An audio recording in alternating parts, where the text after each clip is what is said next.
Nanti kita akan sambung lagi insya-Allah perbincangan kita berkaitan dengan rancang harta urus pusaka bersama Baitul Mal MAIS. Kalau ada soalan-soalan tu insya-Allah di ruangan komen tu nanti Ustaz Hanzalah jawab.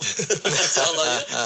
Dan terima kasih hari ini untuk Al-Fadhil Ustaz Indra Syahril Muhammad Syahid pengarah Baitul Mal MAIS untuk perkongsian bagaimana seseorang waris mewarisi harta pusaka. Terima kasih banyak Ustaz. Jumpa lagi. Assalamualaikum. Waalaikumsalam warahmatullahi. Alhamdulillah. Dan sekali lagi jangan lupa untuk layari siswa.mais.gov.my untuk maklumat lanjut yang dibawakan terkini dan terbaru oleh Baitul Mal MAIS. Ya, terima kasih semua kerana sudi bersama dengan kami. Luk dan Pian, mohon maaf sebarang kekurangan, dan jumpa lagi esok dengan banyak lagi perkongsian menarik insya-Allah. Selamat bertugas sejati untuk aspirasi 10.1 saat lagi dan jumpa esok segitu. Assalamualaikum warahmatullahi wabarakatuh. Rancangan Buah Bicara itu tadi telah dibawakan khas kepada anda oleh Majlis Agama Islam Selangor. Saya ada dengar sekarang ni asyik sebut siswa. Sekarang ni siswa tu apa ya? Siswa tu sistem wasiat dan hibah MAIS yang terkini bagi pengurusan pembagian harta. Bagus sistem siswa tu. Lebih mudah, pantas dan patuh syariah. Jadi, bolehlah kita urus wasiat dan hibah sekarang hanya dalam talian di MAIS. Oh, efisien MAIS ya. Jom daftar siswa segera. Mudah urus wasiat dan hibah kita. Layari siswa.mais.gov.my. Lembah Kelang 91.5 FM. Inspirasi, Inforia, Islam. Semuanya di IKIM.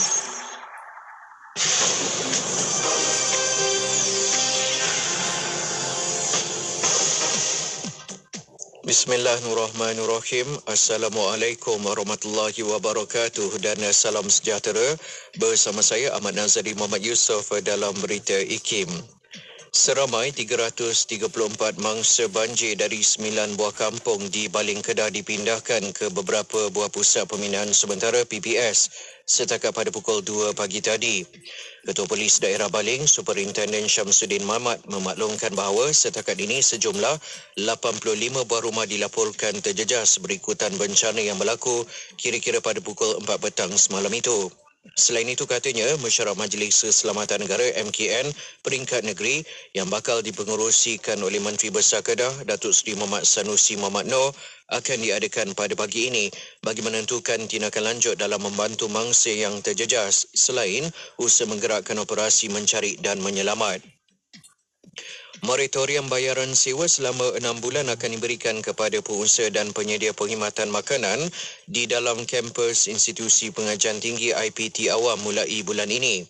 Menerusi satu kenyataan, Menteri Pengajian Tinggi Datuk Seri Dr. Noraini Ahmad menjelaskan bahawa langkah tersebut akan memulihkan tanggungan kos sewa itu diserap bagi menurunkan harga makanan yang dijual kepada pelajar, memandangkan peningkatan harga barangan turut memberi kesan kepada harga makanan di dalam kampus. Datuk Seri Dr. Noraini turut mengumumkan menu makanan berkualiti dengan harga siling RM3.50 setiap hidangan akan diperkenalkan di bawah inisiatif Food Basket Siswa Keluarga Malaysia selaras dengan pengumuman yang dibuat oleh Perdana Menteri Datuk Seri Ismail Sabri Yaakob.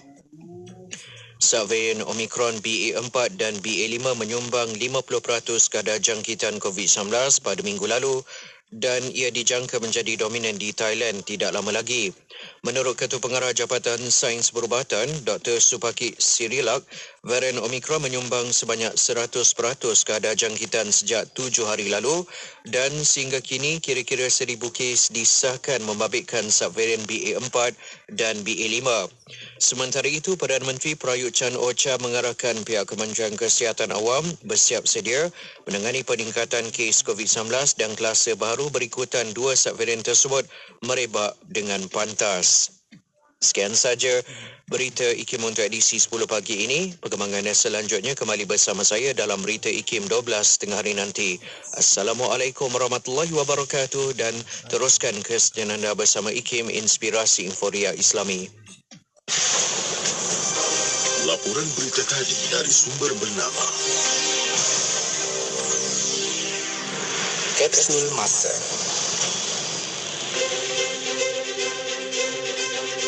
Pada tanggal 20 Mac dalam tahun 2014, Majlis menandatangani perjanjian usaha projek pembangunan hartanah wakaf antara Perbadanan Wakaf Selangor PWS dengan Nada Sepakat Corporation Malaysia Senem Rat NSC diadakan di Hotel Concord Shah Alam Selangor.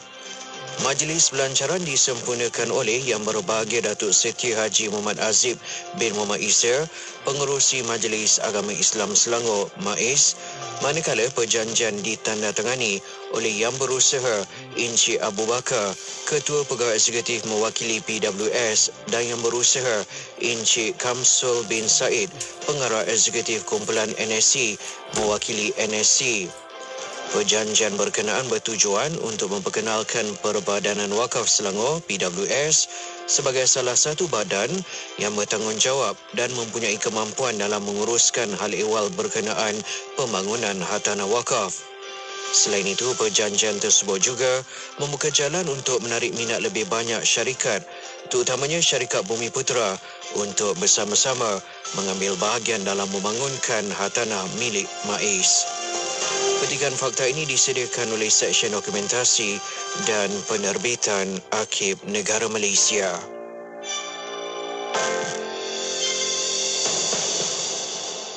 Pusat Mediasi COVID-19 menjemput orang ramai dan syarikat yang terlibat dengan pertikaian kontrak akibat COVID-19 untuk mendapatkan khidmat pengantaran iaitu mediasi secara percuma. Layari laman seseorang www.pmc19.gov.my atau hubungi 0388727070 untuk maklumat lanjut. Pesanan khidmat awam ini dibawakan oleh Kementerian Komunikasi dan Multimedia Malaysia, KCOM. Allah Azza wa Jal berfirman dalam surah Al-Kawthar, satu surah yang beri khabar gembira kepada umat Nabi SAW tentang telaga Al-Kawthar. Namun, di hujung ayat surah tersebut, Allah Azza wa Jal ada memerintahkan satu perintah. Fasalli li rabbika wanhar. Salatlah kerana Tuhanmu dan lakukanlah sembelihan. Satu perintah yang jelas, yang mana Allah Azza wa Jal inginkan kita, saya juga anda, melakukan ibadah teragung pada bulan Zulhijjah. Ibadah yang mengajak kita mengorbankan yang terbaik untuk kita miliki sebagai bekalan untuk berjumpa Allah Azza wa Jal. Maka sahutlah seruan Allah, sahutlah seruan Rasulullah sallallahu alaihi wasallam yang menjanjikan pelbagai kebaikan, pelbagai manfaat yang pastinya sebagai bekalan kita untuk berjumpa Allah Azza wa Jal. Bekalan, amalan, antara perkara yang sangat-sangat kita perlukan bila mana kita berjumpa Allah Azza wa Jal. Jadi ayuh bersama dengan kami di Korban IKIM untuk kita menyahut seruan Fasalli li rabbika wanhar. Jangan bertangguh lagi. Jom daftar korban sekarang kerana korban bersama IKIM kami menawarkan perkhidmatan secara PNP, profesional dan premium. Maklumat lanjut dan pendaftaran korban, WhatsApp 017-983-8282. Radio IKIM yang sebelum ini dikenali dengan nama IKIM FM, pilihan utama anda, telah dilancarkan secara rasminya oleh Perdana Menteri Malaysia ketika itu yang amat berbahagia, Tun Dr. Mahathir Mohamad pada 6 Julai 2001. Ia merupakan satu-satunya stesen radio berkonsepkan pendekatan Islami yang beroperasi selama 24 jam sehari setiap hari ke seluruh negara. Ia menggabungkan program yang bersifat mendidik jiwa serta program yang berbentuk hiburan Islami di samping turut menyajikan pelbagai maklumat yang bermanfaat. Secara keseluruhan programnya dipersembahkan dalam bahasa Melayu. Selain itu, program dalam bahasa Arab dan Inggeris turut disajikan. Malah lebih membanggakan, Radio IKIM telah didengari di seluruh dunia. Tidak dinafikan, Institut Kefahaman Islam Malaysia telah berjaya dalam menyampaikan mesej Islam, antaranya melalui seminar, akhbar dan televisyen. Namun kewujudan Radio IKIM pada tahun ke-9 penubuhannya telah menjadikan penyampaian mesej semakin bertambah dan meluas. Penubuhan Radio IKIM adalah kejayaan besar buat Institut Kefahaman Islam Malaysia. Selamat ulang tahun Radio IKIM yang ke-21. IKIM, Inspirasi Inforia Islami. Selami ilmu untuk kehidupan kita seharian bersama Nur Hayati Paradi di Aspirasi 10.1. IKIM, Inspirasi Inforia Islami. Assalamualaikum warahmatullahi wabarakatuh. Dimulakan dengan lafaz suci Bismillahirrahmanirrahim. Selawat dan salam buat Rasul junjungan Nabi Muhammad sallallahu alaihi wasallam. Selamat pagi, salam aspirasi juga salam duha untuk semua rakan pendengar Radio Institut Kefahaman Islam Malaysia. Alhamdulillah, waktu ini kita kembali bersiaran bersama saya Nohati Paradi, temankan anda untuk 3 jam bermula pukul 10 pagi ni sehingga ke pukul 1 tengah hari nanti, insya-Allah. Baiklah, telah pun sama-sama mengisi ruang anda pagi tadi bersama menerusi Warna Pagi. Semoga menceriakan pagi anda bersama dengan Sufian Amrin dan juga Lukman Hakim. Moga-moga mereka memberikan suntikan semangat untuk kita lebih bersemangat dalam melaksanakan tugasan, melaksanakan amanah yang telah pun Allah kurniakan kepada kita, insya-Allah. Baiklah, untuk hari ini kita bersiaran untuk Aspirasi 11 edisi Selasa. Kita dah berada di tanggal 5 Julai 2022 bersama dengan 5 Zulhijjah 1443 Hijrah. Masya-Allah, beberapa hari saja lagi bakal kita sama-sama menyambut Aidiladha. Masya-Allah, semoga sentiasa kita Allah kurniakan perlindungan, Allah kurniakan kebahagiaan dan keberkatan dalam kehidupan, insya-Allah. Baiklah, untuk bersama dengan Yati jam pertama ini bakal kita bersama kejap lagi menerusi rancangan syariah dan perundangan. Kita bakal bersama dengan yang berbahagia Profesor Madya Dr. Muhammad Azam Muhammad Adil, merupakan Ketua Pengarah Institut Kefahaman Islam Malaysia. Kita nak berbincang-bincang berkenaan dengan hukuman syariah. Bila kata hukuman syariah itu, adakah perlu dicegah atau dihukum? Mana satu sebenarnya yang kita, bukan mana satu lah, tapi mana lebih berat untuk kita laksanakan sebagai umat Islam sebenarnya. InsyaAllah kita akan dapatkan kupasan bersama dengan beliau. Beliau mungkin agak lewat sikit kerana pagi ini sendiri sedang berlangsung saat ini untuk international webinar Discourse on Islam and Biomedical Ethics, The Way Forward, dan Dr. Azam sekarang saat ini sedang memberikan welcoming remarks untuk program tersebut. Jadi kita nantikan perkongsian beliau, insya-Allah, untuk bersama dengan kita kejap lagi selepas beliau memberikan welcoming remarks tersebut untuk majlis ataupun untuk webinar, international webinar Discourse on Islam and Biomedical Ethics, The Way Forward, insya-Allah. Untuk anda rakan pendengar, teruskan kesetiaan bersama Yati. Nantikan syariah dan perundangan. Kita akan siarkan secara langsung di FB IKIM FM, di YouTube channel IKIM dan juga di kesemua platform Radio Institut Kefahaman Islam Malaysia. Teruskan bersama Yati, tentunya hanya di IKIM, Inspirasi Inforia Islami. As-salatu 'alan nabi wassalamu 'alar rasul wal anbiya'il mursalin kulluhum mukramun. Selawat ke atas nabi, sejahtera ke atas rasul, nabi-nabi yang diutuskan, mereka semua adalah mulia. Adam, Idris, Nuh, Saleh, Ibrahim, Lut, Ismail, Ishak, Yaqub, Yusuf, Ayyub, Syuaib, Musa, Harun, Zulkifli, Daud, Sulaiman, Ilyas, Ilyasa, Yunus, Zakaria, Yahya, Isa, wal akhiru khatimul anbiya, Muhammad al-Mustafa. As-salatu 'alan nabi wassalamu 'alar rasul wal anbiya'il mursalin kulluhum mukramun. Selawat ke atas nabi, sejahtera ke atas rasul, nabi-nabi yang diutuskan, mereka semua adalah mulia. Nawwir qulubana ya Allah, ka qalbi rasulika ya Allah. Terangkan hati kami ya Allah, seperti hati Rasulmu ya Allah. Adam, Idris, Nuh, Saleh, Ibrahim, Lut, Ismail,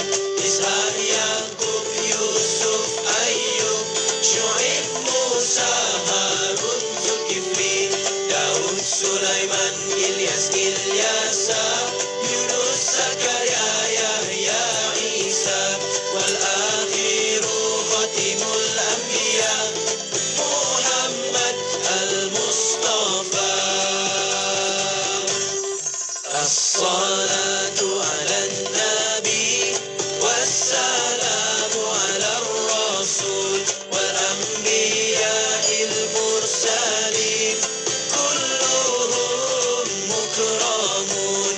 Selawat ke atas Nabi, sejahtera ke atas Rasul, Nabi-Nabi yang diutuskan, mereka semua adalah mulia.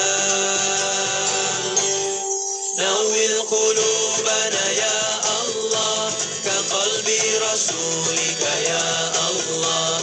Terangkan hati kami ya Allah, seperti hati Rasulmu ya Allah.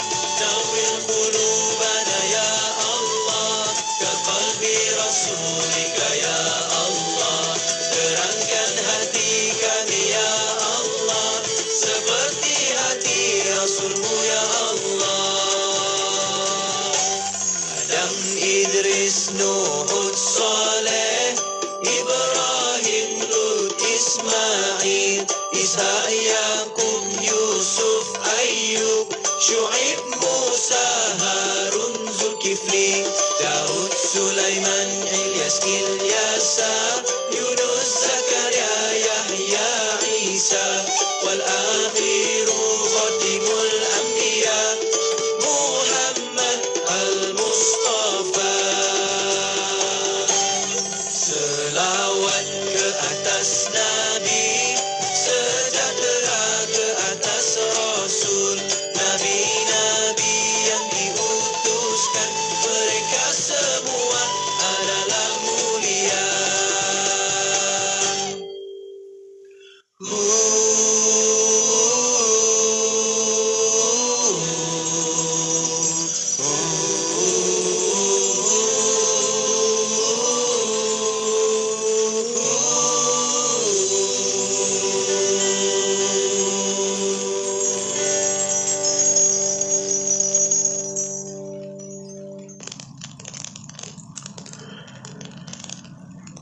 Hidup ini datang dalam pelbagai rupa. Ujian dari Allah untuk menguji kita sebagai hamba-Nya dengan bertemu ramai manusia yang tidak kita kenali dan memudahkan urusan mereka, tanda syukur kita kepada Yang Maha Esa.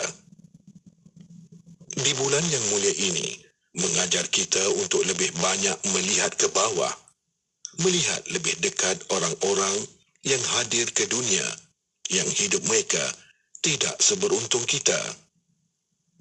Bersedekah harta, tenaga, maupun buah fikiran kita untuk hidup mereka di luar sana. Nikmat makan, tidur, dan menjalani kehidupan harian amat berharga. Namun hidup orang lain tidak semudah hidup kita. Bahkan mungkin ada yang tidak mempunyai apa-apa untuk urusan makan harian mereka.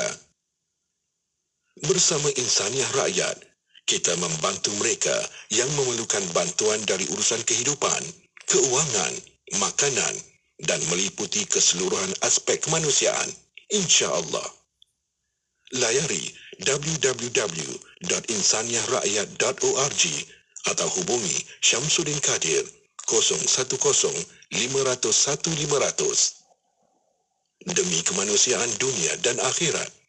Ingat Insaniah Rakyat. Saya tak sempat lah nak daftar korban kat masjid kita tahun ni. Jangan risaulah. Izi korban kan ada.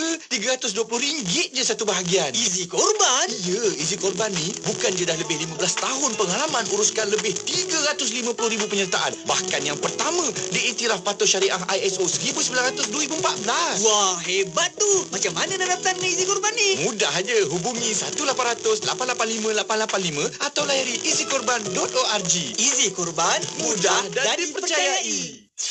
Carta Nasyid IKIM. Bersama saya, Erwan Johari, setiap Sabtu 10 pagi dan ulangannya setiap Ahad 9 malam menampilkan lagu-lagu popular, lagi terbaik dan info-info terkini artis nasyid kesayangan anda. Jangan lupa teruskan mengundi di www.ikim.my/Carta Nasyid IKIM. Semestinya di IKIM, Inspirasi Emporia Islami. Inspirasi Inforia Islami tentunya hanya di Radio Institut Kefahaman Islam Malaysia. Alhamdulillah waktu ini kita bersiaran seperti mana yang dijanjikan. Waktu ini kita bersama menerusi rancangan syariah dan perundangan, dan alhamdulillah saya berada di konti bersama dengan yang bahagia Profesor Madya Dr. Muhammad Azam, Muhammad Adin, Bekan Ketua Pengarah Institut Kefahaman Islam Malaysia. Assalamualaikum Doktor. Waalaikumsalam warahmatullahi. Apa khabar Iti? Sihat alhamdulillah Doktor. Saya masih lagi suara serak-serak ni lah. Masya-Allah. Post Covid ni masih belum habis.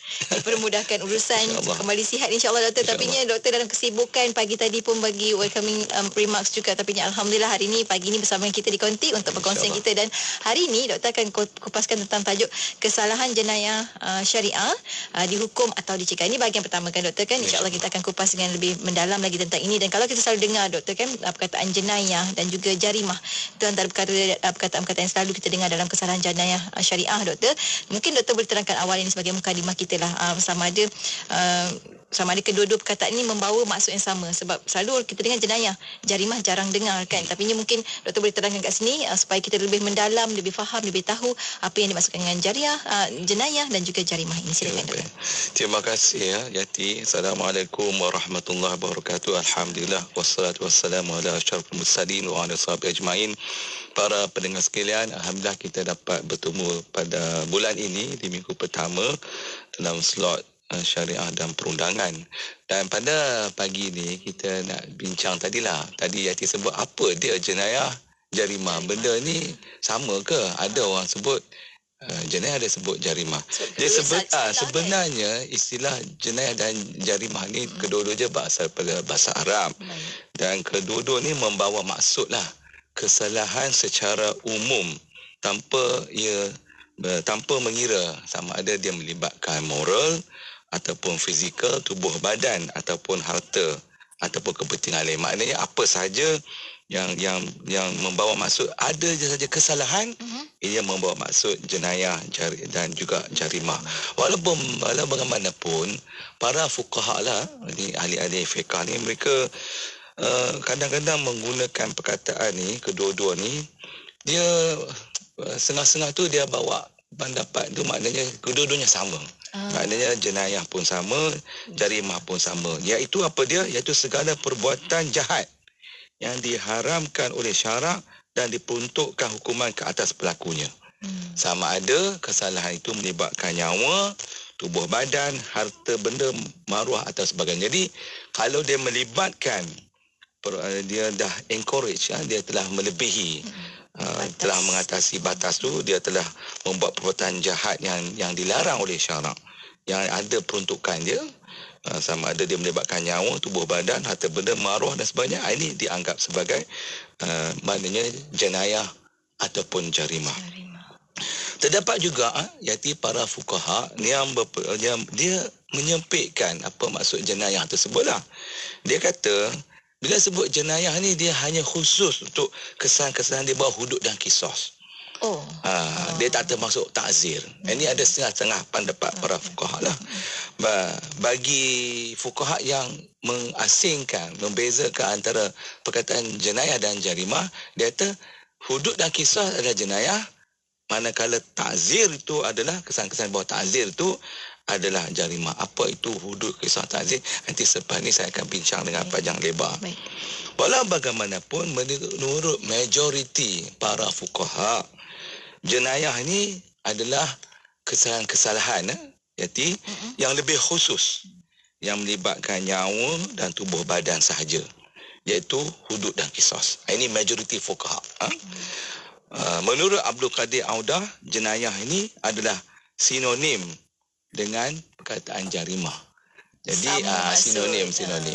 Jadi kalau kita baca kitab-kitab lama dalam bahasa Arab, jadi perkataan jenayah ni jarang didengar dalam kitab. Dalam kitab banyak penggunaan jenayah, perkataan jenayah. Banyak digunakan ialah jarimah. Jadi kalau kitab-kitab klasik ni yang membincangkan tentang dia dipanggil hukuman fiqh, kita panggil fiqhul jinayah.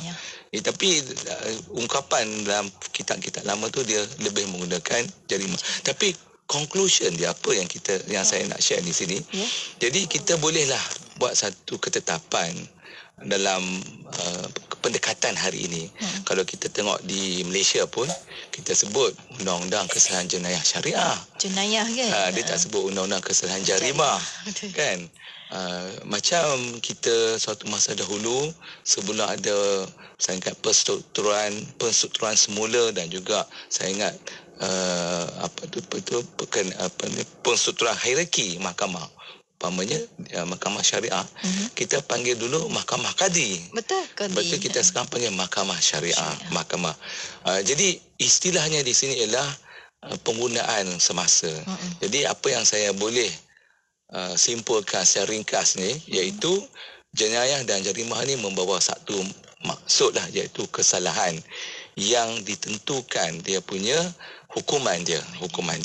Jadi kalau kita kata tadi ada pandangan kata takzir tu adalah jarimah, hudud qisas tu jenayah, kesemua ini ditentukan dia punya hukuman dia maknanya walaupun takzir dia ada denda dia. Betul. Nanti kita akan bincang dengan panjang lebar lah tentang ketiga-tiga kesalahan itu. Ya, itu dia. Yang penting kita memang nak memfokus kepada itu supaya kita semua tak salah. Kadang-kadang sebabkan terma je pun orang silap faham, terma je silap membuat tafsiran dan sebagainya kan doktor. Alhamdulillah hari ini doktor bawakan ini supaya kita berjelas lagi tentang kesalahan jenayah syariah ini. Doktor, tadi doktor sebut tadi tentang 3 kategori tadi kan. Saya sangat tertarik untuk kita lebih mendalami tentang itu. Mungkin kita boleh kongsikan juga terdapat yang 3 kategori yang doktor sebutkan tadi dalam undang-undang jenayah Islam, kesalahan di bawah hudud, qisas dan juga takzir tadi. Kalau boleh doktor huraikan satu persatu, kita kongsikan bersama kami. Okey. Terima kasih hati para pendengar. Kalau kita bercakap tentang undang-undang jenayah syariah, kita selalu kita dengarlah orang mengatakan bahawa kita perlu melaksanakan undang-undang jenayah syariah. Jadi bila kita sebut undang-undang jenayah syariah, ada 3 kategori, iaitu kesalahan-kesalahan di bawah hudud, kesalahan-kesalahan di bawah qisas dan kesalahan-kesalahan di bawah takzir. Apa dia kesalahan-kesalahan di bawah hudud? Jadi bila kita sebut, ada orang berkata we want to implement hudud laws. Jadi itu adalah satu cabang daripada undang-undang jenayah syariah. Jadi kalau begitu tak sempurnalah. Kalau kita sebut kita hanya nak laksanakan undang-undang hudud, dia sepatutnya kita nak laksanakan undang-undang jenayah syariah. Kalau dalam konteks di Malaysia, undang-undang jenayah syariah sebahagian dia kalau di bawah hudud umpamanya, kita ada kesalahan-kesalahan itu yang ada dalam bawah enactment kita. Tapi bentuk hukuman itu tidak sampailah mengikut apa yang ada dalam ajaran dalam Quran dan Sunnah. Kemudian dalam kesalahan qisas umpamanya, ada peruntukan-peruntukan yang sudah termaktub dalam kanun keesasaan. Cuma ada hukuman dia tu, ada yang ikut undang-undang Islam, ada yang tidak ikut. Kita dah bincang dah. Saya ingat pada bulan yang lalu lah bila kita bincangkan tentang hukuman bunuh. Hukuman bunuh. Itu sebenarnya adalah sebahagian daripada ajaran Islam dan itu adalah undang-undang jenayah Islam. Mencuri umpamanya ada dalam kanun kesesaan tapi hukumannya tidak mengikutlah undang-undang jenayah Islam. Jadi potong tangan, orang kata ini satu kejam, undang yang barbarik. Jadi tapi sebenarnya bukannya senang nak potong tangan orang. Bukan mudah-mudah itu nak menjatuhkan hukum. Dengan suasana yang begitu getir ekonomi kita, barang-barang pun dah naik. Tak tahulah semenjak barang naik ni, minyak masak dah beli dah harga baru. Tak boleh lagi. Kau dah beli stok lama dah. Dah beli stok. Sebab harga minyak masak sekarang mahal. Yang bukan paket lah, yang bukan paket ni. Jadi dengan bila dia naik, dia akan harganya yang lain-lain pun akan naik. Jadi dia akan menghadapi masalah. Dia ada orang yang mungkin dia menghadapi masalah. Dia pergi curi minyak. Allah. Dia kata minyak mahal sangat, dia tak mampu nak beli dah satu botol 5 kilo RM42.5. Apakah hukum dalam undang-undang Islam? Tangkap dia, potong tangan sebab dia curi minyak RM42.5. Itulah gambaran yang selalu orang berikan. Itu saya rasa tak betul. Tak betul sebab kalau dia curi minyak RM42.5, kalau kita potong tangan dia, maknanya itu undang-undang yang zalim dan itu bukan undang-undang Islam. Itu saya ingat itu penting kita highlightkan. Islam kata adil kan, letak tempat. Kemudian takzir ni dalam undang-undang di Malaysia sekarang ni, kebanyakan yang tadi hukuman yang sebahagian itu yang kita sebut dalam undang-undang jenayah syariah yang dilaksanakan di Malaysia, hukumannya banyak berbentuk takzir yang seperti mana saya pernah bincang, iaitu 3 tahun penjara, RM5,000 dan 6 sebatan. Jadi ini adalah hukuman ta'zir, dia bukan ikut hukuman hudud. Jadi boleh saya bincangkan sini kalau boleh Hayati. Boleh. Bila kita sebutkan tentang hudud, kesalahan yang pertama ataupun kategori yang pertama di bawah undang-undang jenayah hudud ni. Hudud ni dia sebenarnya perkataan had. Had plural, singular je hudud. Had hudud. Kan had itu adalah singular. Hudud tu plural tapi kita sebut hudud plural. So, banyak ya. Banyak. Macam kita orang Melayu lah. Kita sebut ulama. Ada ni ulama A, ulama B. Ulama tu adalah plural from perkataan alim. Patut kita sebut dia ni alim. Dia ni alim. Mereka adalah ulama tapi kita Malaysia ni orang Melayu kita ulama dah. Dia ni seorang ulama. Seorang ulama. Dari sudut bahasa salah lah. Seorang dah ulama tu plural kan. Tapi nak buat macam mana? Orang Melayu dah pakai macam tu lah. Macam perkataan roh dengan arwah. Tu arwah A. Arwah tu dah plural. Roh tu singular. Tapi macam mana kita dah guna pakai macam tu, kita faham lah maksud sebenarnya. Jadi hudud ni adalah satu kesalahan yang mana dia dibawa maksud kalau kita tengok perkataan hudud tu, iaitu pembatasan ataupun pencegahan. Menurut fuqaha, hudud ditentukan ataupun diertikan sebagai kesesaan. Jadi bila ada hudud tu, dia ada kesesaan. Dalam bahasa Arab disebut uqubah, yang bentuk dan kadarnya telah ditetapkan oleh syarak untuk dilaksanakan demi kepentingan pihak yang terlibat untuk melindungi hak-hak Allah. Jadi bila sebut hudud ni, dia sebenarnya ada hak-hak Allah, mana hak yang telah ditentukan. Tapi dalam masa yang sama, umpamanya nanti saya akan sebut di sinilah, dikatakan bahawa bila sebut hak Allah ni, macam mana dalam dunia hari ini? Hak Allah ni dalam dunia hari ini yang kita faham ialah public rights, iaitu hak awam. Kalau hari ini punya pendekatan kefahaman. Jadi bila sebut hak Allah tu adalah public right. Maka jenayah hudud adalah kesalahan awam yang menyentuh masyarakat umum secara langsung. Okey? Maka pandangan yang mengatakan bahawa ia hanya bersifat moral dan individu sahaja tak tepat. Orang kata ini kesalahan individu. Umpamanya kesalahan moral. Umpamanya berzina. Dia kata ini apa ni? Ini bukannya kesalahan hak awam, public right. Dia kata ini individu, itu moral.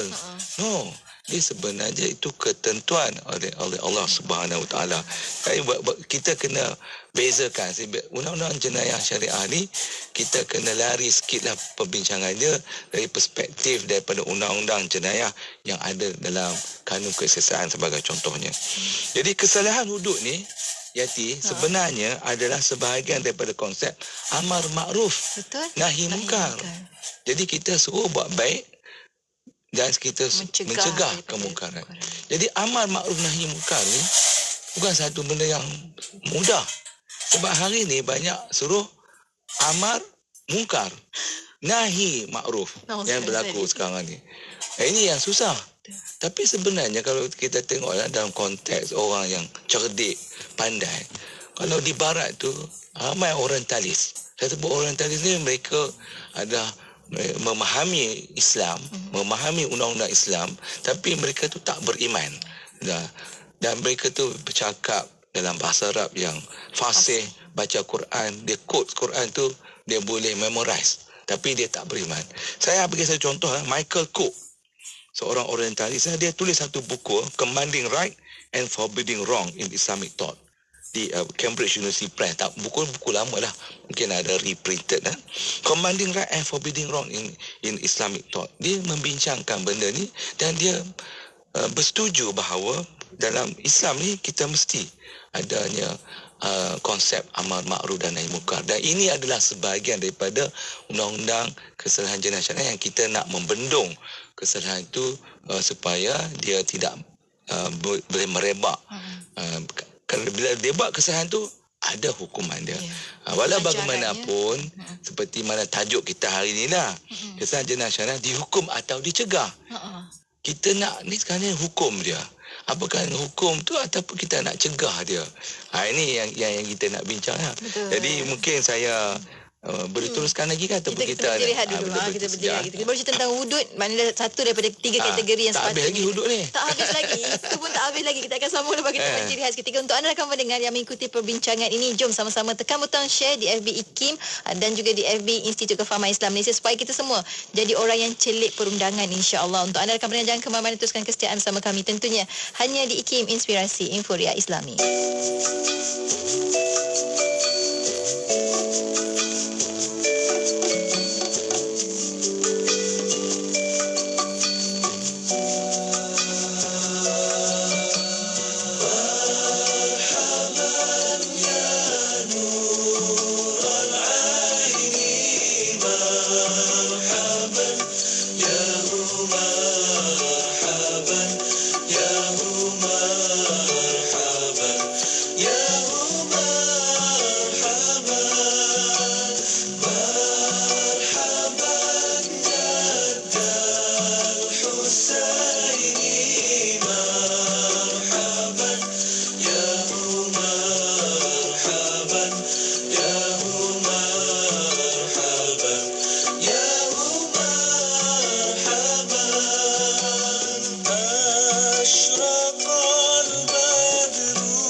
Aspirasi IKIM, Inspirasi Inforia Islami. Inspirasi Inforia Islami tentunya hanya di Radio Institut Kefahaman Islam Malaysia. Kita kembali bersiaran menerusi rancangan syariah dan perundangan. Pagi ini bincang-bincang kita berkenaan dengan kesalahan jenayah syariah dihukum atau dicegah. Ini bahagian pertama bersama dengan kita yang bahagia Profesor Madya Dr. Muhammad Azam Muhammad Adin, bukan Ketua Pengarah Institut Kefahaman Islam Malaysia. Doktor, tadi doktor dah kongsikan antara terma jenayah jarimah, kita dah faham dah, alhamdulillah. Kemudian kita ada 3 kategori tadi doktor kan. Kita ada hukuman hudud, kisas dan juga takzir. Tadi doktor kata baru sebahagian je Yati daripada hudud. Doktor sambung lagi doktor berkenaan dengan perkongsian kita. Okey, terima kasih Yati dan juga para pendengar sekalian. Kita masih lagi bincang tentang kesalahan di bawah hudud ni lah.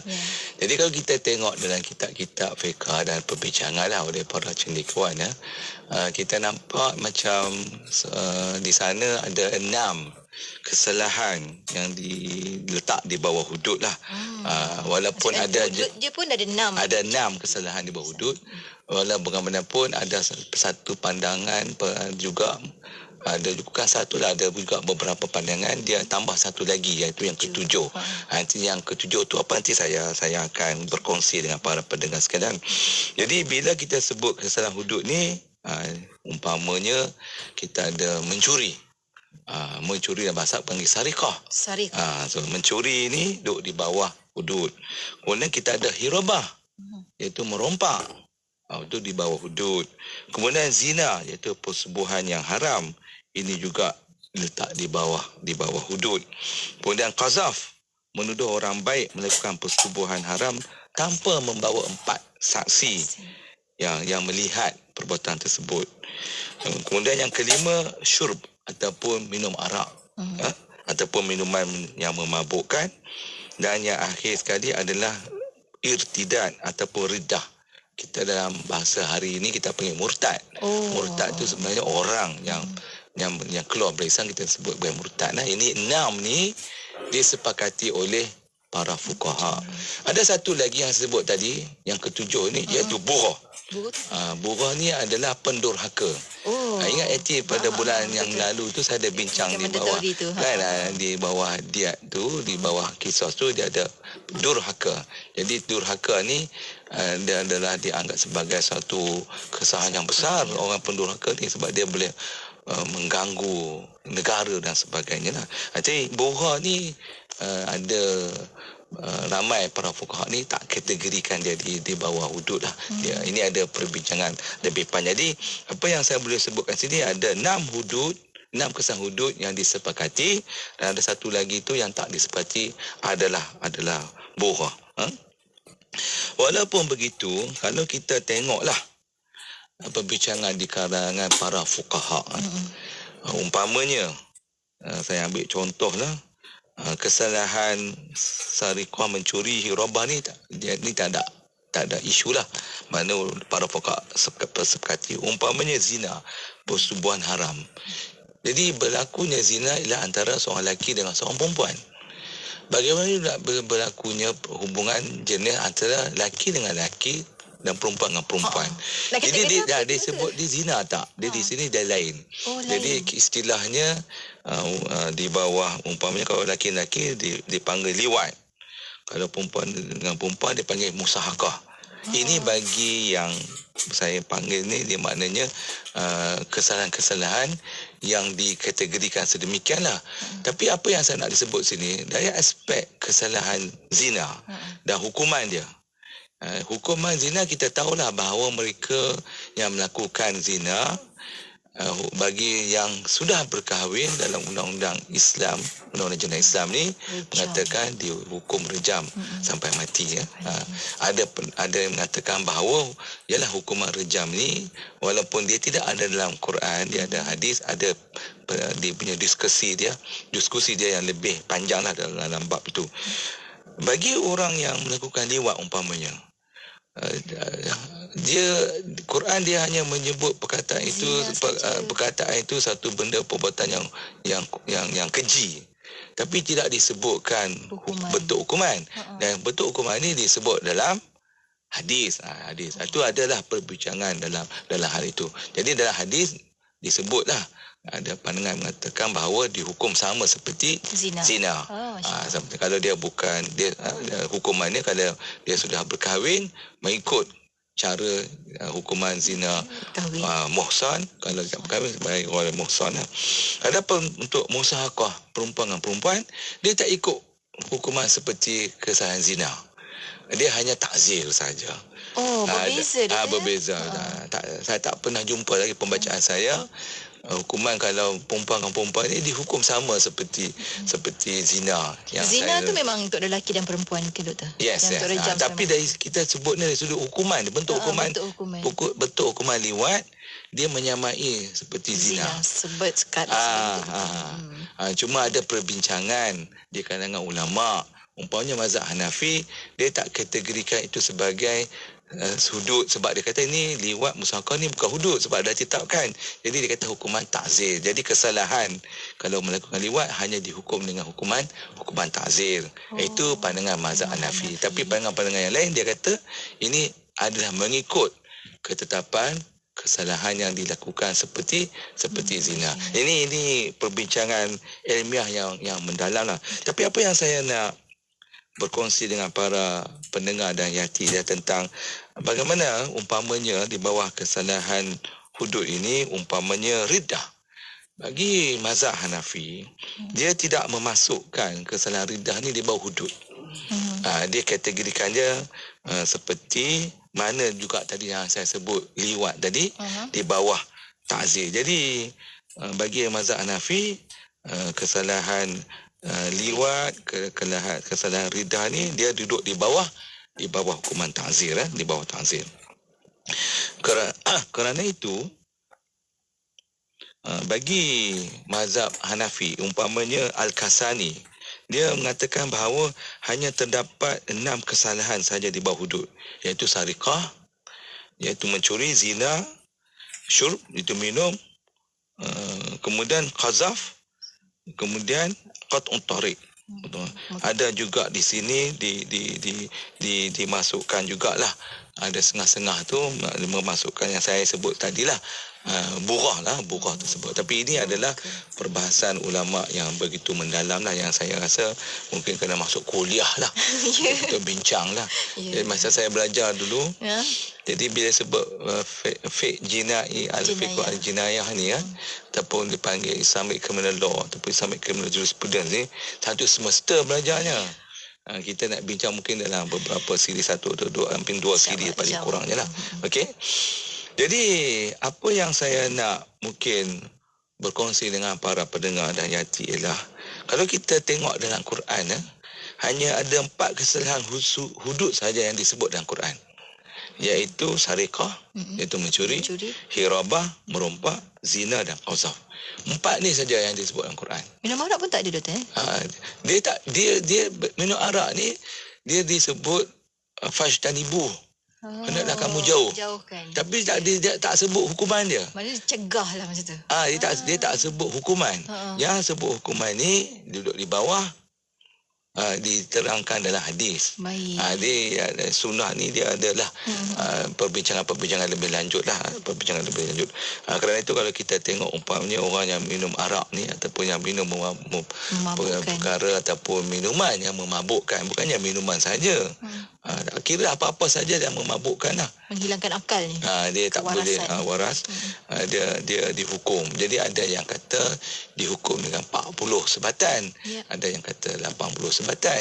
Ini pun ada perbezaan fuqaha. Kerana itu kesalahan minum arak ni, walaupun dipersetujui dia di bawah hudud, tapi bentuk hukuman dia itu ada pandangan yang berbeza. Tapi dalam konteks saya tengoklah macam enakmen jenah syariah Kelantan 1993 yang telah dibuat pindaan tahun 2015, mereka kategorikan ini sebagai minuman yang memabukkan, yang dikenakan dengan hukuman 40 kali sebatan.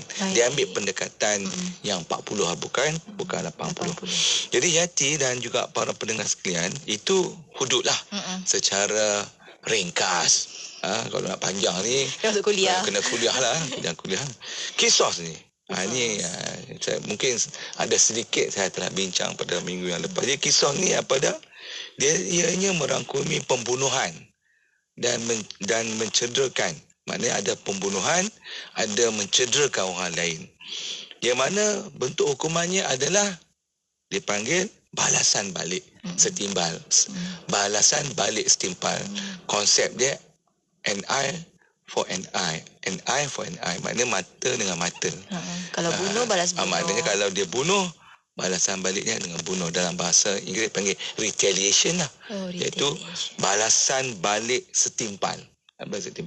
Ataupun bayaran diat. Jadi bila kita sebut kisos, bayaran balik setimpal ataupun bayaran diat kepada warisi mangsa. Dan kita telah bincang pada bulan yang lepas bagaimana penekanan juga diberi kepada kemaafan. Maknanya dia maafkan, warisi mangsa maafkan, tapi diganti dengan bayaran diat yang sejumlah yang besar. Ataupun warisi mangsa boleh memaafkan keseluruhan tanpa membayar diat, sebab itu adalah hak kepada warisi mangsa.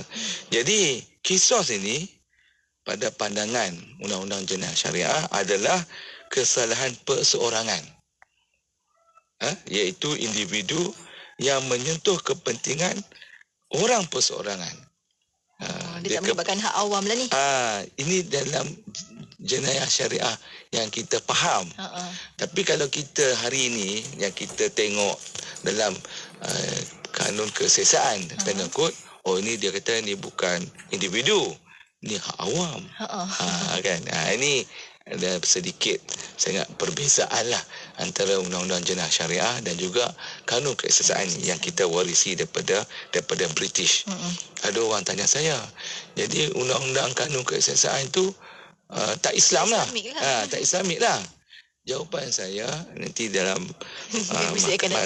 episod mungkin yang akan datang apabila saya membincangkan tentang harmonisasi undang-undang, sebenarnya ada elemen Islam dalam kanun keesasaan tersebut. Kita kena ingat kanun keesasaan ni benda yang lama yang telah dibuat oleh British. Pada masa itu mereka pun ada elemen agama, yang mana elemen agama mereka itu ada juga yang ada mempunyai persamaan. Sebab kita sebenarnya datang daripada orang panggil dipanggil daripada keturunan Nabi Ibrahim. Jadi adanya agama-agama yang saya panggil yang tidak menyeleweng, yang tepat itu agama kitab. Ahli kitab, dipanggil ahli kitab itu daripada dipanggil agama-agama daripada langit, dipanggil agama-agama langit. Kalau daripada Yahudi ataupun daripada Nasrani, Samawi itu. Dia panggil agama-agama Samawi, istilah dia bahasa Arab Samawi. Jadi ini kalau kita tengok banyak ada persamaan. Cuma yang dah diselewengkan itu cerita-cerita lain. Jadi kisah pula yang saya sebut tadi, dia ada retaliation dan juga ada bayaran diat ataupun dimaafkan waris si mangsa. Diat ni adalah bayaran yang wajib dibayar oleh penjenayah. Dalam kes pembunuhan, dia dibayar oleh waris si mangsa, ataupun kecederaan, dia mencederakan. Umpamanya A mencederakan B, dia kena bayar diat, iaitu bayar pampasan. Berapa nilai dia? Adalah nilai baik. Saya pun tak bawa di sini. Ada ditetapkan juga, doktor? Ditetapkan. Umpamanya dia cedera hidung sikitnya, berapa nilai dia? Ada. Kalau dia cederakan jari, potong satu jari, berapa nilai dia? Ada. Maknanya bukannya waris yang menetapkan hukuman, jadi jumlah tentukan diat tu. Diat ni untuk anggota kecederaan. Tapi kalau yang bunuh tu, umpamanya kalau kita nak bunuh balas, ada dia punya harga dia, iaitu the value of the diat itu. Sudah ada berapa ekor unta, dikira-kiraan unta semasa. Jadi saya pun tak tahulah harga unta semasa, sebab kita kat Malaysia ni kita hanya tahu lembu dengan kambing je, kan? Kita tak tahu unta sebab kita tak ada, kita punya culture tak ada kat sini kan, umpamanya.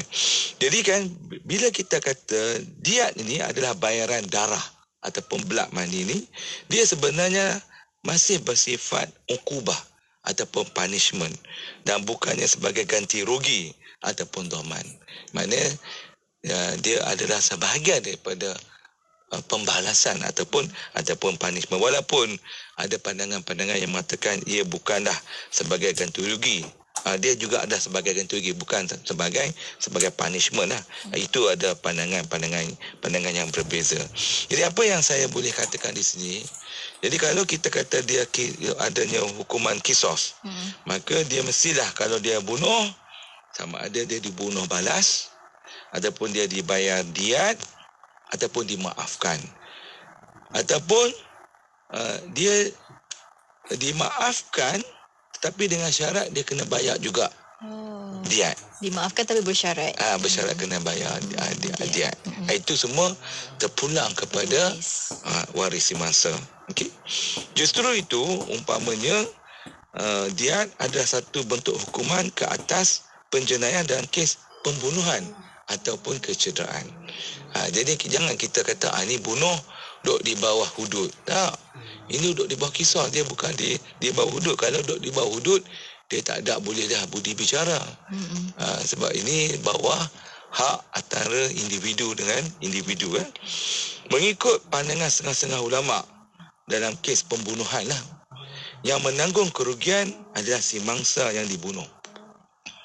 Mangsa yang dibunuh itu adalah yang menanggung kerugian, mangsa yang dibunuh dan keluarganya.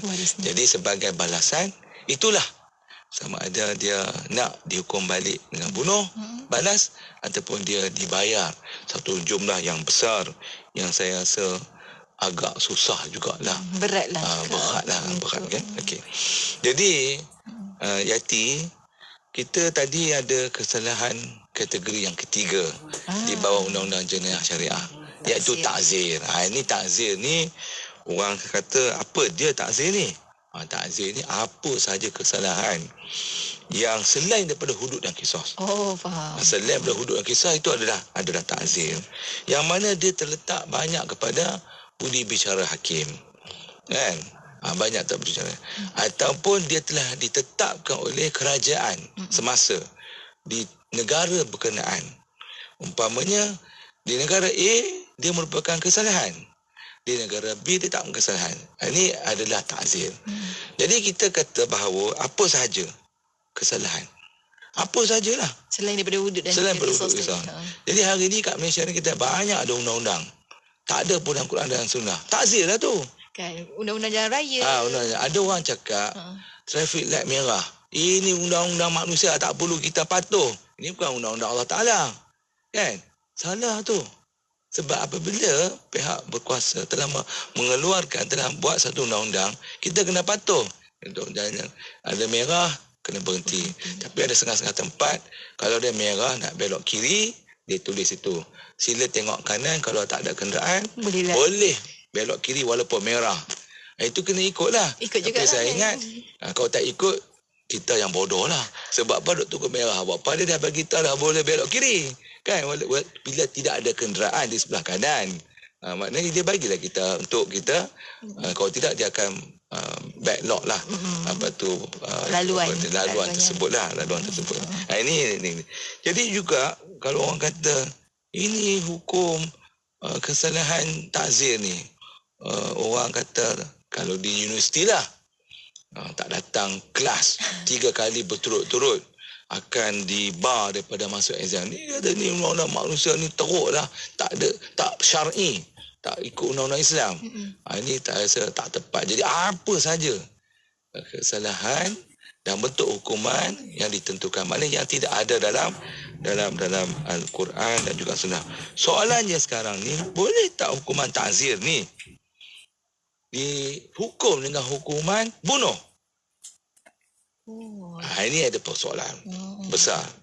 Kita bincang pada bulan sudah kan, berkenaan dengan hukuman mati mandatory itu. Umpamanya bagi orang kesalahan mengedar dadah, tak dalam Quran kesalahan mengedar dadah? Tak ada. Tapi ada satu joke. Ada joke. Ingat tak surah apa tu, Al-Lumazah? Wailul likulli mazatin lumazah allazi jama'a wa addada. Ada orang buat joke, siapa kata tak ada tu, ada tu. Itu orang buat joke lah. Tapi sebenarnya tak ada dalam Quran. Itu maknanya hukuman takzir. Boleh tak dihukum dengan hukuman bunuh? Ada para fuqaha berpendapat kesalahan takzir juga boleh sampai kepada hukuman bunuh, dan ada yang tak bersetuju lah. Tapi ada juga kesalahan yang di bawah hudud dan juga di bawah qisas, tetapi penyaksian dan pembuktiannya tak cukup syarat. Lemah. Maka bolehlah dijatuhkan dengan hukuman takzir. Cuma kalau dalam hari ni punya undang-undang di bawah Criminal Procedure Code umpamanya lah, kita bercerita pasal undang-undang sivil, kalau dia tengok saja dari sudut teknikal kan, ada tak cukup ni, dia buang kes. Tapi sebenarnya dalam undang-undang Islam, kita tak sewenang-wenangnya buang kes. Kita boleh, walaupun tak cukup umpamanya hukuman terhadap kesalahan zina, nak cari 4 saksi lelaki. Orang bahasa kasar, susah nak carilah kan. Kan susah nak cari mana nak dapat kan. Jadi tapi dalam aspek mungkin dari sudut kameranya, dari sudut macam-macam lah pelakuannya. Jadi orang kata ada possibility tu very high. Cuma tak boleh nak kita panggil sure. Jatuhkan hukum Jadi dia bukan dijatuhkan dengan hukuman takzir saja. Takzir. Ini pentinglah. Saya bagi lagi contoh dengan masa yang terhad ni. Tak pergi sembahyang Jumaat. Kan? Tak pergi sembahyang Jumaat ni diadakan undang-undang. Dan ini memang kita ni salah tahu kalau tak pergi sembahyang Jumaat berturut-turut 3 kali tu tak. Sebab ada orang lelaki pun pandai. Dia tak pergi sembahyang 2 kali je. Sebab dia kata kali ketiga dia kata kalau tak pergi nanti fasik.